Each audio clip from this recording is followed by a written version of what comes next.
Babalik doon, ma'am. Pag-ibag kayo ng brand. Depende sa'yo. Kahit nga may lagot ka eh. Workload ata ako. Papalit tayo.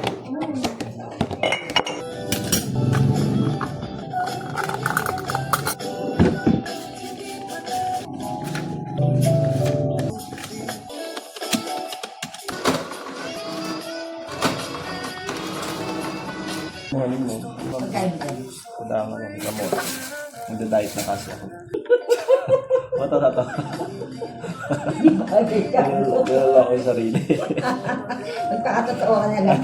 Isip ka. Magda-diet na nga ako, ma'am. Ano, kailan tayo part 3? Sabay ka na. Kaya naman tayo. Swimming kami bukas eh. Swimming kayo bukas. Wala eh. Kaya. Anong ano yun eh? Yung mga work na yung mga yun. Ang pasok yun. Nandiyan dito, nandiyan. Para ata yung dun eh. Maghuhukom na. Isip kayo doon sa kapa pala. Paano pumesto, ma'am? Hindi na ako pumesto.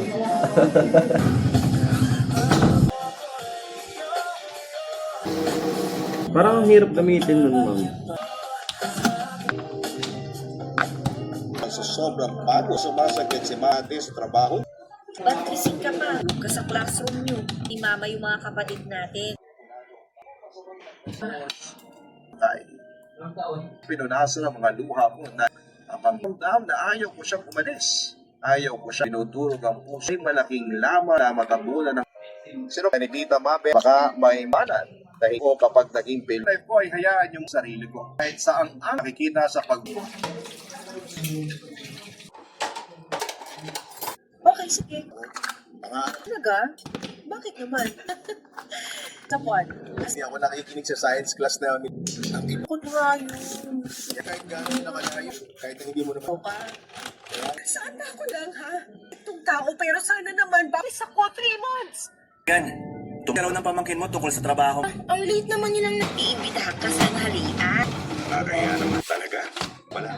Busy Wala rin kasi ako. May alok na trabaho. Busy ako. Pero Kaya May holiday yun. Tignan mo din.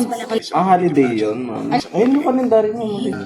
at maraming may gusto sa akin na magpasalamat. Wala dyan. Maging personal yung ito. Tanong sa akin eh.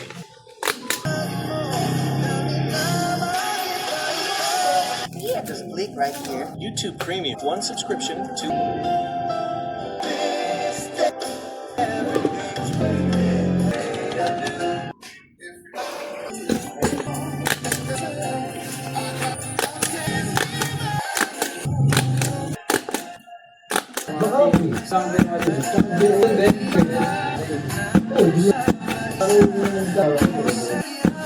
Tama ka daw ba?